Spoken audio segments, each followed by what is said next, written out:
opname is moontlik gemaak deur Quebeca. Bicycles change lives.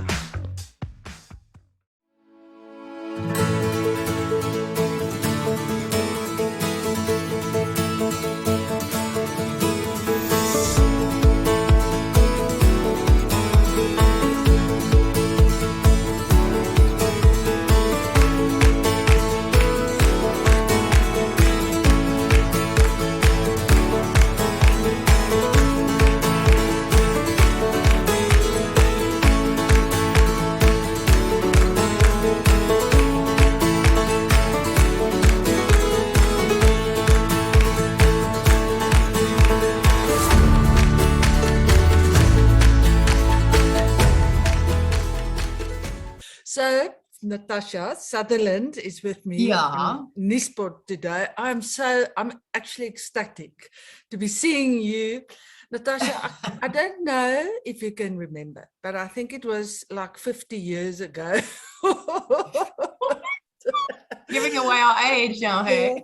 No, it wasn't that bad. It was about, I don't know, like 20 years ago. So I came to visit you in Midrand and you had a baby. Mhm. And funny enough, at that stage, you had 2 kids. I did an interview for Teresa magazine. And Yeah. the weird thing is, all I remember is you told me you have a cow. Like, I don't know if there was a cow in the story. Yeah, there was a cow in the story, and the cow was there, and then it was removed very quickly because the dogs were not happy with the cow. So we had to save the cow. Our dogs are Shame. not vegetarian.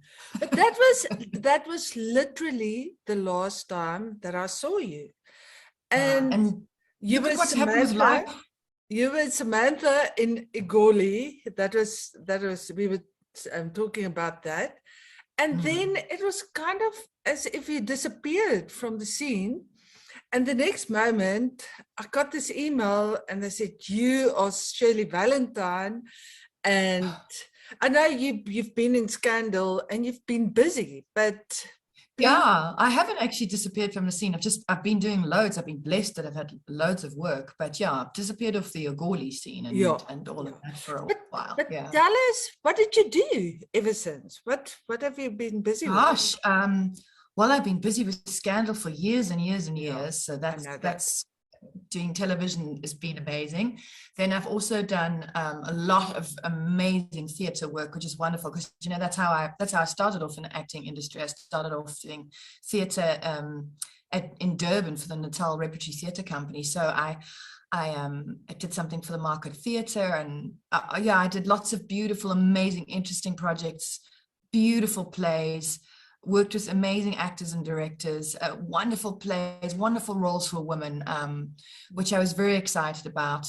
And then I've also been in Lioness, Mnet's Lioness, playing a very complex lady. So that was also very exciting. And I shot a mockumentary film last year with Brett Michael Ennis. And I don't know if you know the mockumentary style.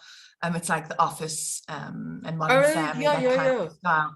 And I love that style. And it was a comedy and it was silly and it was fun. And also we were shooting it over COVID, and just to do work over COVID was just such a blessing, And then I've been doing Shirley Valentine. I've been writing plays. I've been working on putting a documentary together.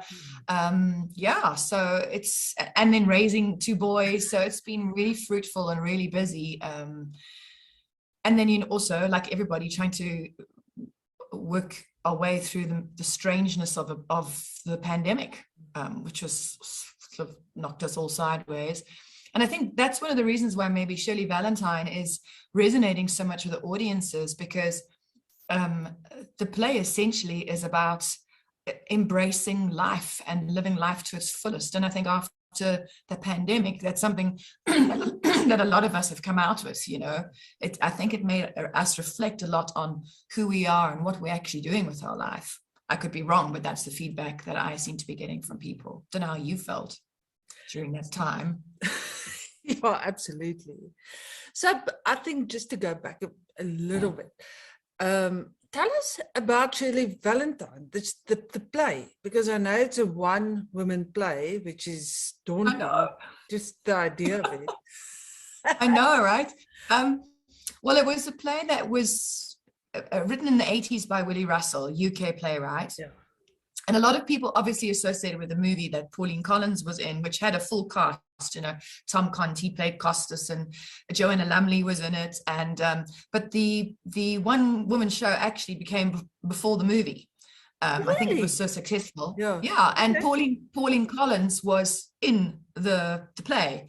And obviously she did so well. I think she won awards, and then they went on obviously to cast her in the movie. So it started off as this I call it a one-woman marathon, because it really is. It's quite a marathon. So and then it just became iconic. So many people saw it, and when they said they were bringing it back, I was interested because there've been so many versions of it, because it's such a beautiful piece. One wonders if it has relevance now, in today's age. And I think the beauty of his writing is that I think the story has evolved. I think in the 80s, it very much was to do with women and empowerment. And it still is to a degree that today, but it's so much more. It's really got to do with how we allow ourselves to become diluted, and we lose ourselves somewhere along the line in life. And it's about having the courage and the spark to want to try and reunite with yourself again.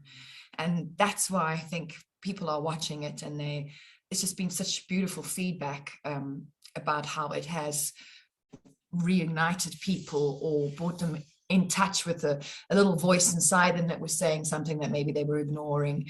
And it's really a celebration, really is a celebration of life and joy.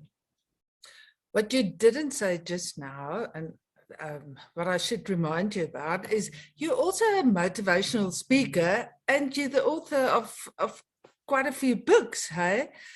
And, and I think, if the idea an impression that I got about you years back, and still, you're really a strong woman. You're this petite little thing, but inside you're really strong. No, really. And I don't know. I'm saying there's a fine line between courage and stupidity. I don't know what it is. I just think, I think that it's, sort of an indomitable quest to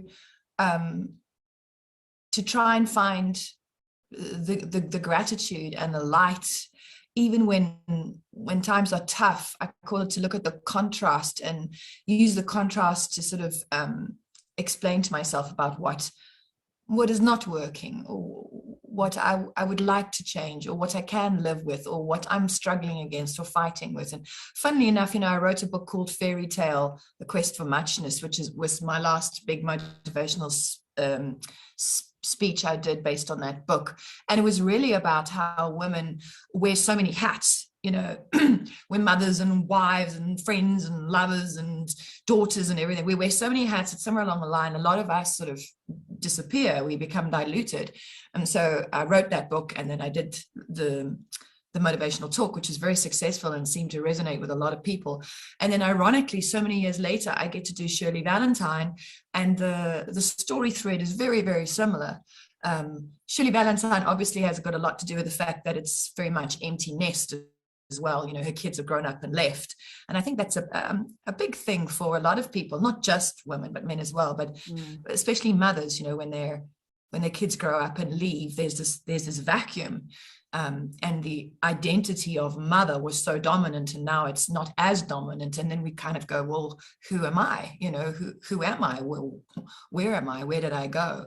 And so that sort of links into everything, and also links into what's happening with my life. I mean, I've got an 18-year-old and an almost 21-year-old. Can you believe it? Oh, I can't believe it. What's going on now? Oh dear. Are you there? You froze. I thought you maybe were just very transfixed with what I was saying. And then I realized that you were frozen. I was like, if all my audiences, members could just look at me like this. Just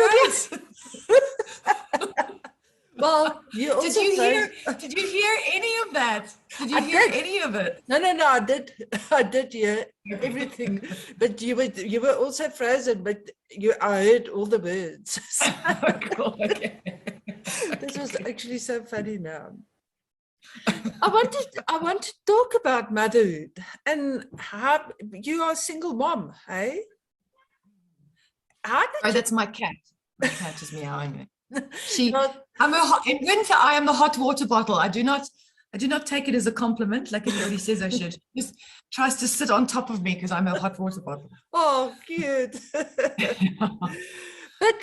if you have a message to the mothers out there, the single mothers, what would that be? Oh gosh. Oh, like 4 books.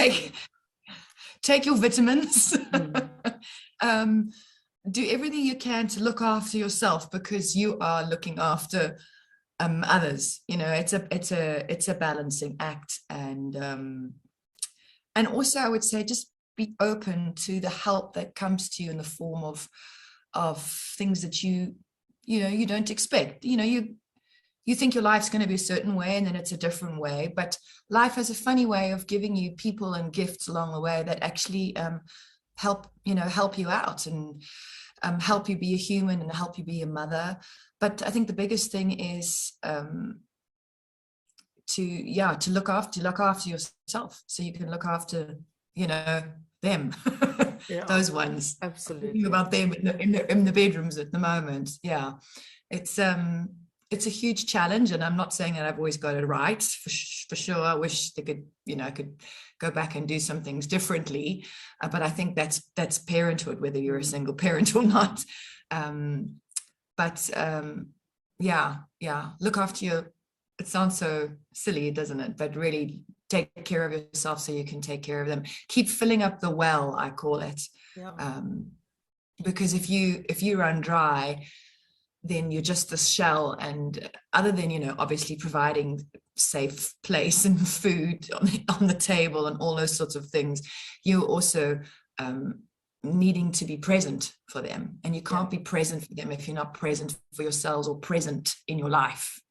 So I think those are important. Yeah. And I don't get it right. I'm not preaching. I don't get it right all the time. It's usually when I fall off the present wagon and I go, oh, okay, I've been working too hard or trying too hard to fix things or do things the right way, that I've lost being in touch with myself and being grateful for life. And they pick up on that, I think, kids, they do. Yeah. How do you unwind? And how do you fill up the energy sources? This year, I must admit, has been difficult. I feel like slightly disconnected from my friends and even my garden. But it really sounds silly. I don't know, everybody says it, and you read it in the magazines and everything. It's really about taking moments to be fully present, whether it's walking your dog or gardening or I meditate, dancing, yoga, getting out of. I overthink. Oof.